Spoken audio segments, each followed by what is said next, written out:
இயேசு கிறிஸ்துவின் நாமத்தினாலே இந்த காலை வேளையிலே உங்களை அன்போடு கூட வாழ்த்துகிறேன். உங்களுக்கு கிருபையும் தேவ சமாதானமும் உண்டாவதாக. இந்த நாளிலும் கர்த்தருடைய ஆவியானவர் நமக்கு கொடுக்கிற வார்த்தை எரேமியா தீர்க்கதரிசன புத்தகம் 17ஆம் அதிகாரம் 7ஆம் வசனத்திலே நாம் வாசிக்கின்ற போது, கர்த்தர் மேல் நம்பிக்கை வைத்து கர்த்தரை தன் நம்பிக்கையாய் கொண்டிருக்கிற மனுஷன் பாக்கியவான் என்று எழுதப்பட்டிருக்கிறது. உலக வாழ்க்கையை நாம் பார்க்கின்ற பொழுது அநேக மனிதர்கள் மீது நம்பிக்கை வைத்து மோசம் போகின்ற ஒரு காட்சியை நாம் கண்டிருக்க முடியும், செய்தித்தாள்களிலே வாசித்திருக்க முடியும். உலக மனிதன் நம்மை ஏமாற்றுகிறவர்களாக காணப்படுகிறார்கள் என்பதை அநேக தங்களுடைய வாழ்க்கையின் நிலைப்படியிலே அறிந்திருக்க முடியும். ஆனால் கர்த்தருடைய வசனம் சொல்கிறது, கர்த்தர் மேல் நம்பிக்கை வைத்து என்று வேணும் சொல்லுகிறது. அனுதின ஜீவியத்திலே நம்முடைய வாழ்க்கையின் அனுபவங்கள் கர்த்தர் மேல் நம்பிக்கையாய் இருக்க வேண்டும். கர்த்தரை மாத்திரம் நாம் நம்ப வேண்டும்.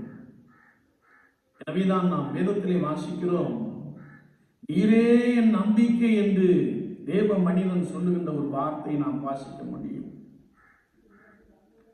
அது மாத்திரமல்ல, வாழ்க்கையின் ஒவ்வொரு நிகழ்விலும் கர்த்தரை தன் நம்பிக்கையாய் கொண்டிருக்க வேண்டும் என்பதை குறித்து வசனம் இன்னும் அதிகமாக கற்றுக் கொடுக்கிறார். அநேகர் மாம்ச உயர்பலத்திலே நம்பிக்கை வைத்திருக்கிறார்கள். அநேகர் தங்கள் செல்வத்திலே நம்பிக்கை வைத்திருக்கிறார்கள். ஒருவேளை சமீபத்திலே நடைபெற்ற லாஸ் ஏஞ்சல் கலிபோர்னியா அந்த பெரும் தீ விபத்தை நாம் பார்க்கின்ற பொழுது, அங்கே காணப்பட்ட ஹாலிவுட் நடிகர்கள் தங்கள் செல்வத்தின் மேல் நம்பிக்கை வைத்திருந்தார்கள், தங்கள் பணத்தின் மீது நம்பிக்கை வைத்திருந்தார்கள். ஆனால் அவர்கள் சொன்ன ஸ்டேட்மெண்ட், எல்லாம் போய்விட்டது, நடுத்தருவுக்கு ஒரு ஏழையாக வந்துவிட்டோம், ஒன்றுமில்லாதவர்களாக வந்துவிட்டோம் என்று சொல்லுகிற வார்த்தையை நாம் கேட்டிருக்கிறோம். எனவே கர்த்தருடைய வார்த்தை சொல்லுகிறது, ஒவ்வொரு நாளும் கர்த்தர் மேல் நம்பிக்கை வைத்திருக்க வேண்டும், கர்த்தரையே நம்பிக்கையாய் கொண்டு வாழ வேண்டும். அப்படி வாழுகின்ற பொழுது அப்படிப்பட்ட மனிதன் அல்லது மனுஷி அவன் தண்ணீர் அண்டையிலே நாட்டப்பட்டதும் என்று வேணும் சொல்லுகிறார். தண்ணீர் அண்டையிலே நாட்டப்பட்ட மரம் செழிப்பாய் இருக்கும். அது மாத்திரமல்ல, அதனுடைய வேர்கள் மிக ஆழமாக கடந்து செல்லும், உறுதியாய் நிலைத்திருக்கும். மழை தாட்சியான வருஷத்திலும் தப்பாமல் கனி கொடுக்கிற மரம் எதுவேனும் சொல்லுகிறார். வறுமை வந்தாலும் சரி, பஞ்சம் வந்தாலும் சரி, வறட்சி வந்தாலும் சரி, தம்முடைய வாழ்க்கையிலே அவர்கள் வாழ்ந்திருந்தாலும் தாழ்ந்து போனாலும் சரி, கர்த்தருக்கென்று கனி கொடுக்கிற ஒரு பெரிய அனுபவத்திலே நிலைத்திருப்பார்கள் என்பதாக வசனம் மிக ஆழமாக கற்றுக் கொடுக்கிறது. எனவே அப்போஸ்தலனாகிய பரிசுத்த பவுல் சொல்லுகிறார், நீங்கள் கிறிஸ்து இயேசுவுக்குள் வேர் கொண்டவர்களாகி என்று சொல்கிறார்.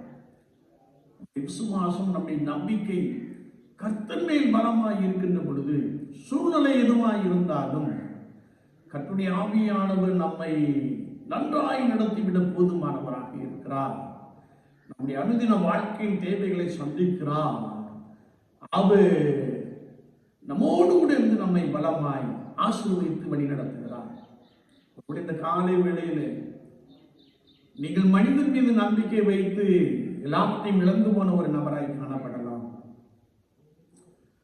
அல்லது என் பிள்ளை என்னை காப்பாற்றி விடுவான் என்று சொல்லி நீங்கள் எல்லாவற்றையும் செலவழித்து சோர்ந்து போய் வெறுமையாய் இருக்கிற ஒரு நபராய் காணப்படலாம். ஆனால் கர்த்தருடைய ஆவியானவர் சொல்லுகிறார், உங்கள் நம்பிக்கை கர்த்தர் மேல் காணப்படட்டும். உங்கள் நம்பிக்கையின் அனுபவம் கர்த்தராகிய இயேசு கிறிஸ்துவின் மீது பலமாய் காணப்படட்டும். அவர் உங்களை செழிப்புள்ள காலங்களுக்குள்ளே நடத்தி செல்ல போதுமானவராக இருக்கிறார். ஆவியானவர் சொல்லுகிறார், நீ இழந்து போன எல்லாவற்றையும் திரும்ப பெற்றுக் கொள்ளுவாய் என்று சொல்லுகிறார். கர்த்தர் மேல் நம்பிக்கையை வைத்திருப்போம், அவரையே நம்பிக்கையாய் கொண்டு நாம் வாழுவோம். ஆண்டவர் உங்களை சகல ஆசீர்வாதத்தினாலும் நன்மையினாலும் அற்புதங்களினாலும் அதிசயங்களினாலும் பலமாய் நிரப்புவாராக. ஆமென்.